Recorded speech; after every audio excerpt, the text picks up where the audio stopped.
بسم الله الرحمن الرحيم قد أفلح المؤمنون الذين هم في صلاتهم خاشعون والذين هم عن اللغو معرضون والذين هم للزكاة فاعلون والذين هم لفروجهم حافظون إلا على أزواجهم أو ما ملكت أيمانهم فإنهم غير ملومين فمن ابتغى وراء ذلك فأولئك هم العادون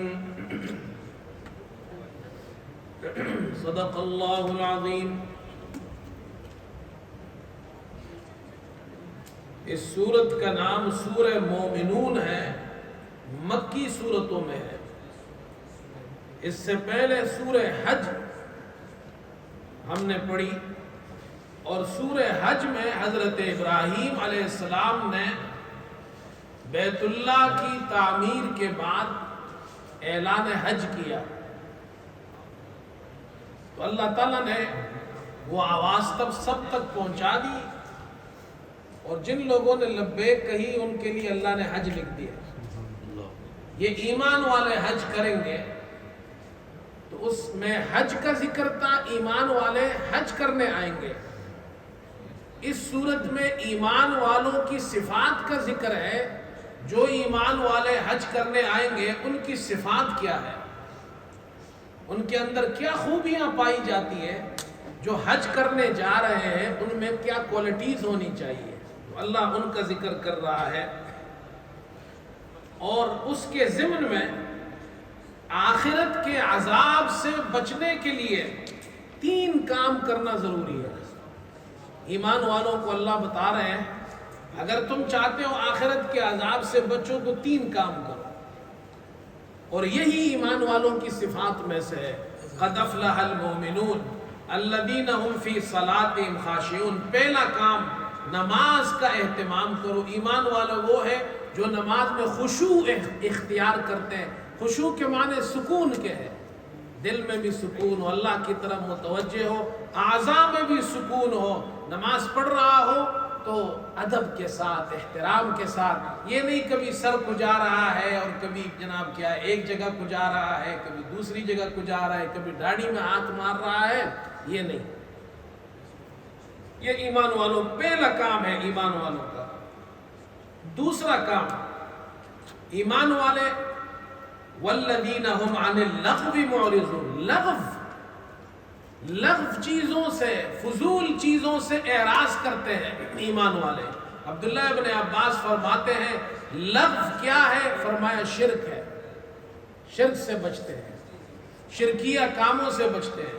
اس کے علاوہ جتنے گناہ کے کام ہیں سب لغو کام ہیں، جتنے فضول کام ہیں سب لغو کام ہیں. ایمان والے ان سارے کاموں سے بچتے ہیں. تیسرا کام ایمان والے ظلم نہیں کرتے ہیں، تو اس کے لیے اللہ تعالیٰ نے 3 کام بتائے ہیں. پہلا کام یہ ہے زنا نہیں کرتے ہیں، یہ بھی ظلم ہے، اپنے آپ پر ظلم ہے. والذین هم لفروجہم حافظون، اپنے شرمگاہوں کی حفاظت کرتے ہیں. اور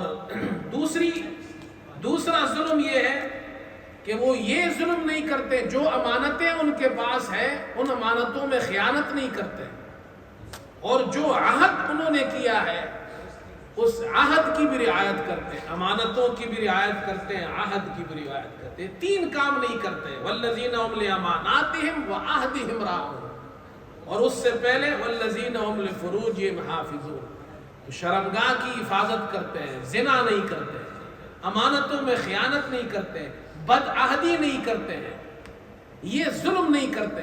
یہ 3 کام تم کرو. اللہ فرماتے ہیں نماز خشوع کے ساتھ پڑھو، لغو چیزوں سے اپنے آپ کو دور رکھو، یہ 3 قسم کے ظلم مت کرو. یہ ایسے کام ہیں جو تمہیں آخرت میں جہنم سے بچائیں گے. یہ اللہ تعالیٰ نے یہاں یہ ذکر کیا، انسان کی تخلیق کا ذکر کیا. یہ کل بھی ہم نے پڑھ لیا تھا. اللہ نے انسان کو نطفے سے پیدا کیا اور پھر اس کا پورا پروسیس پیٹ کے اندر کیسے ہوتا ہے وہ اللہ نے ذکر کیا. کل اس پر تفصیل سے گزشتہ کل بات کی گئی تھی. اس کے بعد اللہ تعالیٰ نے پھر نوح علیہ السلام کا واقعہ ذکر کیا. قوم عاد اور سمود ان کے طرف جو نبی بھیجے گئے ہود علیہ السلام اور صالح علیہ السلام ان کا ذکر کیا, ان کا واقعہ. پھر حضرت موسیٰ علیہ السلام اور ان کے بھائی ہارون علیہ السلام کا ذکر کیا اور ابن مریم عیسیٰ علیہ السلام کا واقعہ ذکر کیا. یہ واقعات تقریباً ہم پہلے پڑھ چکے ہیں.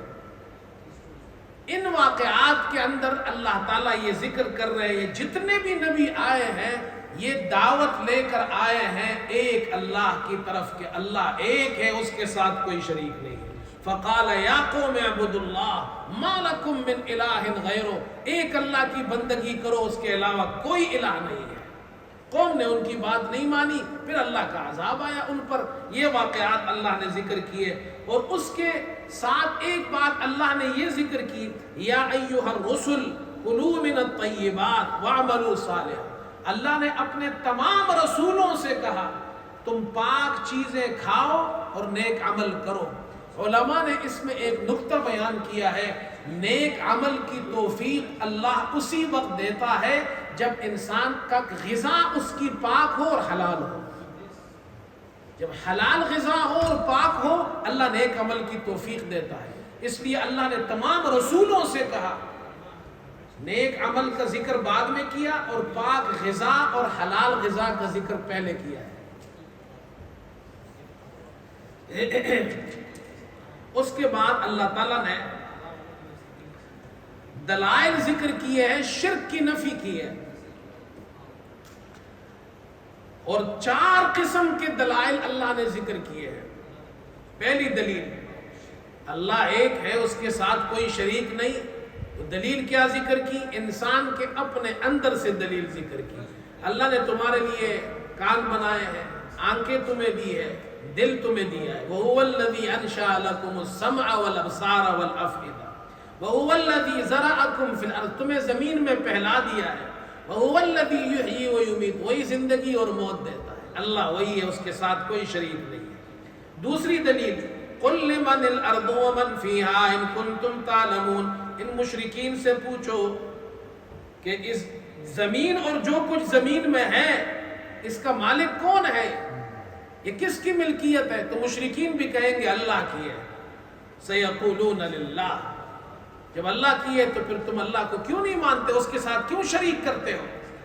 پھر تیسری دلیل قُلْ مَنْ رَبُّ السَّمَاوَاتِ السَّبْعِ وَرَبُّ الْعَرْشِ الْعَظِيمِ, اور ان سے پوچھو کون ہے 7 آسمانوں کا رب اور عرش عظیم کا رب, تو یہ کہیں گے سَيَقُولُونَ لِلَّهِ, مشرک بھی کہیں گے اللہ ہے.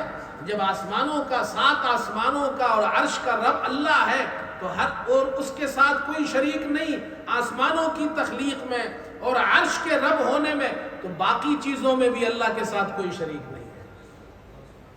قُلْ مَنْ بِيَدِهِ مَلَكُوتُ كُلِّ شَيْءٍ, ہر چیز کی حکومت کس کے ہاتھ میں ہے؟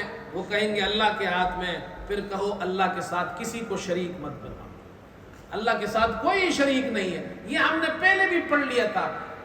لَوْ كَانَ فِيهِمَا آلِهَةٌ إِلَّا اللَّهُ لَفَسَدَتَا, اللہ فرماتے ہیں اگر اس زمین و آسمان میں اللہ کے علاوہ کوئی الہ ہوتا تو زمین و آسمان کا نظام خراب ہو جاتا. یہ ایک ہی اللہ اس نظام کو چلاتا ہے. میں نے ایک واقعہ پڑھا تھا, کافی پرانی بات ہے. واقعہ یہ کہ طالب علم جا رہے تھے تو انہوں نے راستے میں ایک بڑھیا کو دیکھا جو چرخہ کاٹ رہی تھی. پرانے زمانے میں جو بوڑھی عورتیں ہوتی تھی گھر کے اندر, جو خواتین ہوتی تھی وہ چرخہ کاٹتی تھی, وہ روئی سے دھاگا بناتی تھی, پھر وہ دھاگے سے کپڑا بنتا تھا. مشینی زمانہ تو تھا نہیں, تو ہاتھ سے دھاگا بناتی تھی چرخہ کاٹ کر. تو طالب علموں نے کہا کہ چلو یہ ذرا اماں جان سے, اس اماں جان کا بوڑھی عورتیں اس کا امتحان لیتے ہیں. یہ بیچاری سیدھی سادھی ان پڑھ عورتیں, جاہل عورتیں, اس کو تو کوئی پتہ نہیں ہے. انہوں نے کہا اماں جان, سلام کیا. جی اماں جان, ساری زندگی چرخہ کاٹنے میں گزار دی، اللہ کو بھی پہچانا ہے یا نہیں؟ انہوں نے کہا بیٹا اللہ کو پہچانا ہے، اپنے رب کو جانتی ہوں کہ اللہ کو کس چیز سے پہچانا کہ اللہ ایک ہے، اس کے ساتھ کوئی شریک نہیں ہے۔ اماں نے کہا میں مانتی ہوں اللہ ایک ہے، اس کے ساتھ کوئی شریک نہیں۔ کیسے آپ نے جانا؟ دلیل کیا ہے؟ کہا دلیل میرا یہ چرخہ ہے۔ کہا کیسے؟ کہا دیکھو جب یہ چرخہ میں اکیلی چلاتی ہوں تو یہ چرخہ ٹھیک چلتا ہے، دھاگا ٹھیک بنتا ہے۔ اگر میرے ساتھ کوئی اور اس چرخے کو چلائے گا تو یا تو میرے موافق چلائے گا، جدھر میں چلاتی ہوں ادھر وہ چلائے گا تو یہ چرخہ تیز ہو جائے گا تو بھی دھاگا نہیں بنے گا، اور اگر وہ میرے مخالف چلائے گا، میں ادھر سے چلاؤں وہ ادھر سے چلائے تو چرخہ ٹوٹ جائے گا۔ میں نے اسی چرخے چلانے سے سیکھا ہے، جس طرح چرخہ ایک آدمی سے ٹھیک چلتا ہے، یہ پوری دنیا کا جو چرخہ ہے یہ بھی ایک اللہ چلاتا ہے۔ دیکھو بھائی، جب پرانی عورتیں بڑی دیندار ہوتی تھی، جب عورت دیندار ہونا اللہ اس کی سمجھ بھی ٹھیک کر دیتا ہے، اس کی عقل بھی ٹھیک ہوتی، پڑھی لکھی نہیں ہوتی، باتیں سمجھداری کی کرتی ہے، یہ دینداری کی باتیں ہیں۔ اللہ اکبر۔ آگے سورہ نور ہے، حج کا ذکر کیا، حاجی صاحب حج کرنے آئیں گے۔ سورہ مومنون میں ان کی کوالٹیز کا ذکر کیا، ان کی صفات کا ذکر کیا۔ اب نور، سورہ نور ہے، سورہ نور کے نور روشنی کو کہتے ہیں۔ ایمان والوں کے اندر یہ نور کہاں سے آتا ہے؟ کہا توحید کا نور ہے جو ایمان والوں کے اندر آتا ہے۔ یہ نور قرآن سے آتا ہے، یہ نور اللہ کے دین سے آتا ہے۔ سورہ نور میں اللہ نے اپنی توحید کا ذکر کیا ہے۔ حضرت عائشہ رضی اللہ تعالی عنہ کی صفائی اللہ نے اس صورت میں ذکر کی ہے۔ منافقین نے حضرت عائشہ رضی اللہ تعالی عنہ پر بہتان باندھا۔ قصہ یہ ہوا تھا سن 6 ہجری میں غزوہ بنی مستلق، آپ صلی اللہ علیہ وسلم تشریف لے گئے، حضرت عائشہ رضی اللہ عنہ بھی آپ کے ساتھ تھی۔ واپسی میں جب غزوے سے واپس آ رہے تھے، ایک جگہ قافلہ ٹھہرا، حضرت عائشہ رضی اللہ عنہ جنگل میں چلی گئی ضرورت کے لیے، اور دیر ہو گئی ان کو، وہاں ان کا ہار گم ہو گیا، اس کی تلاش میں لگی رہی، دیر ہو گئی۔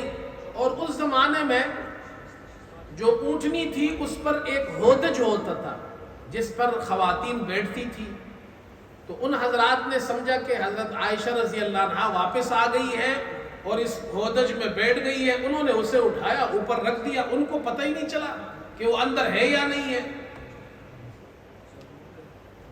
قافلہ چلا گیا، یہ پیچھے رہ گئی۔ حضرت عائشہ رضی اللہ عنہا جب آئی، دیکھا قافلہ نہیں ہے، تو وہ سمجھداری سے کام لیا، اسی جگہ بیٹھ گئی کہ آپ صلی اللہ علیہ وسلم کو پتہ چلے گا تو واپس آ جائے گی۔ تھوڑی دیر ہوئی اور وہیں لیٹ گئی۔ ایک صحابی ہے صفوان بن معطل، یہ پیچھے پیچھے آ رہے تھے، حضرت صلی اللہ علیہ وسلم نے ان کی ڈیوٹی لگائی تھی، تم قافلے کے پیچھے پیچھے آؤ۔ یہ پیچھے پیچھے آ رہے تھے۔ انہوں نے اس زمانے میں پردے والی آیات نازل نہیں ہوئی تھی، پردے کا حکم نازل نہیں ہوا تھا۔ انہوں نے اماں عائشہ رضی اللہ عنہا کو دیکھا، خیر پتہ چل گیا، ان کو قصہ معلوم ہو گیا۔ اونٹنی بٹھائی، اماں عائشہ رضی اللہ عنہا کو اونٹنی پہ بٹھایا، خود پیدل چلتے چلتے آئے، آپ صلی اللہ علیہ وسلم کے پاس پہنچ گئے۔ ابن ابی یہ منافقین کا سردار تھا، اس کو موقع مل گیا، اس نے جناب خوب آگ لگائی اور بہتان باندھا اس پر۔ آپ صلی اللہ علیہ وسلم کو بھی تکلیف ہوئی اس پر اللہ نے یہ آیات نازل کی ہے۔ اور حضرت عائشہ رضی اللہ تعالی عنہا کی صفائی، اللہ اکبر، کیسے بیان کی اللہ اکبر۔ وہ فرمایا کہ حضرت صلی اللہ علیہ وسلم اللہ کے نبی ہے، نبی پاک ہوتا ہے اور نبی کی بیوی بھی پاک ہوتی ہے، صاف ہوتی ہے۔ حضرت عائشہ رضی اللہ عنہا کی پاکی اور صفائی اللہ نے قرآن نازل کر کے ان کی پاکی اور صفائی کو بیان کیا ہے۔ تو یہ سورت کے اندر یہ واقعات، یہ آیات اللہ نے نازل فرمائی۔ اس صورت کے اندر اصلاح معاشرہ کے احکام ذکر کیے ہیں، کچھ قوانین ذکر کیے ہیں اسلامی حکومتوں کے لیے، اصلاح معاشرہ کے لیے جہاں مسلمانوں کی حکومت ہے، حضرت صلی اللہ علیہ وسلم نے اسلامی حکومت بنائی تھی، مسلمانوں کی حکومت، تو مسلمانوں کی حکومت کے لیے یہ قوانین بیان کیے، زنا کی حد کو بیان کیا، پھر زنا کی جو زانی ہے ان کے فحش کو بیان کیا کہ وہ ایسے بے حیا لوگ ہیں، الزانی لا ينکح الا زانیۃ او مشرکہ، کہ زانی وہ زانیہ سے ہی اور مشرکہ سے ہی نکاح کرتا ہے، اور زانیہ عورت وہ بھی زانی اور مشرک سے نکاح کرتی ہے۔ مطلب یہ ہے جو زانی ہوتا ہے اس کا مقصد شادی کرنا نہیں ہوتا، خواہش پوری کرنا ہوتا ہے، اور خواہش پوری کرنے کے لیے اگر اس کو نکاح بھی کرنا پڑے تو اس کا مقصد نکاح نہیں ہوتا، فیملی اور وہ نہیں ہوتا، اس کا مقصد اپنی خواہش پوری کرنا ہوتا ہے۔ یہ چیز اسلام میں نہیں، اسلام میں تو یہ تم نکاح کرو، تم اپنی فیملی بناؤ۔ پھر جو لوگ پاک دامن عورتوں پر بہتان باندھتے ہیں ان کی سزا ذکر کی کہ ان کو 80 درے لگاؤ۔ اسی طرح چوتھا حکم یہ بیان کیا اگر شوہر اپنی بیوی پر بہتان باندھے تو پھر لعان کا حکم دیا ہے۔ یہ لعان کیا ہے؟ 4 مرتبہ شوہر یہ کہے گا انہ لمن الصادقین، وہ گواہی دے گا کہ میں گواہی دیتا ہوں کہ میں سچا ہوں، اور 5ویں مرتبہ یہ کہے گا کہ اگر میں جھوٹا ہوں تو مجھ پر اللہ کی لعنت ہو۔ اگر بیوی پر اس نے بہتان باندھا کہ اس نے یہ زنا کیا ہے یا یہ جو بچہ ہے یہ میرا نہیں ہے، تو پھر قاضی کے پاس یا تو 4 گواہ پیش کرے گا، اگر گواہ نہیں ہے تو پھر لعان ہوگا۔ لعان اس کو کہتے ہیں، 4 مرتبہ گواہی دے گا کہ وہ سچا ہے، 5ویں مرتبہ کہے گا کہ اللہ کی لعنت ہو اگر میں جھوٹا ہوں۔ اگر وہ شوہر نہ کہے، یہ بات نہ کرے، لعان نہ کرے تو اس کو قید کیا جائے گا، اور اگر اقرار کر لے تو پھر اس پر حد لگائی جائے گی، بہتان کی حد قذف کہتے ہیں اس کو۔ اس کے بعد بیوی پھر یہ کہے گی کہ وہ گواہی دیتی ہے، 4 مرتبہ کہے گی کہ اس کا یہ جو شوہر نے الزام لگائے یہ جھوٹا ہے، 5ویں مرتبہ کہے گی کہ اگر یہ سچا ہے تو پھر وہ عورت اپنے آپ کو کہے گی کہ مجھ پر اللہ کا غضب ہے۔ اگر وہ کہے تو ٹھیک ہے، نہیں کہے گی تو اس کو قید کیا جائے گا، زنا کا اقرار کر لے تو سزا دی جائے گی، اس کو حد لگایا جائے گا جو اسلامی حکومتوں میں ہے، اور اگر لعان کر لے دونوں تو اس کے بعد پھر اس کے شوہر سے کہا جائے گا اس کو اب چھوڑ دو، اور اگر وہ یا تو قاضی جو ہوگا وہ ان کے درمیان تفریق کر دے گا کہ اب یہ دونوں آپس میں نہیں چل سکتے ہیں۔ یہ لعان کا حکم ہے، یہ تفصیل سے اللہ نے ذکر کیا ہے۔ پھر معاشرے کے اصلاح کے لیے اللہ نے چند قانون ذکر کیے۔ پہلا قانون، یا ایھا الذین آمنوا لا تدخلوا بیوتا غیر بیوتکم حتی تستأنسوا وتسلموا علی اہلہا، کسی کے گھر میں بغیر اجازت کے نہ جاؤ، دروازہ کٹکھٹاؤ، اجازت لو، سلام کرو، پھر گھر میں جاؤ، تاکہ معاشرے کے اندر بے حیائی نہ پھیلے۔ لوگوں کی جناب اندر گھروں کے اندر پرسنل لائف ہے، آپ کو اجازت نہیں ہے کسی کے گھر میں بغیر اجازت کے اندر جاؤ، بلکہ اپنے گھر میں بھی جائے تو دروازہ کٹکھٹا کر جانا چاہیے، سلام کرنا چاہیے، چاہے اپنی خواتین ہو، گھر میں ماں ہوتی ہے، بہنیں ہوتی ہے، تو پتہ چلے کہ بھئی مرد آ رہا ہے، اندر داخل ہو، سلام کرے۔ دوسرا حکم ہے، ایمان والوں سے کہو نگاہیں نیچے رکھے، قل للمؤمنین یغضوا من ابصارہم ویحفظوا فروجہم، ایمان والوں سے کہو نگاہوں کی حفاظت کرے، جب باہر جاؤ تو نگاہوں کی حفاظت کرو اور شرمگاہ کی حفاظت کرو۔ اور عورتوں سے بھی یہ کہا، قل للمؤمنات یغضضن من ابصارہن ویحفظن فروجہن، وہ عورتیں بھی ان سے بھی کہہ دو اپنے نگاہوں کو پست رکھے اور شرمگاہ کی حفاظت کرے۔ تو اللہ تعالیٰ نے ان دونوں آیتوں میں، ایک آیت میں مردوں کو حکم دیا کہ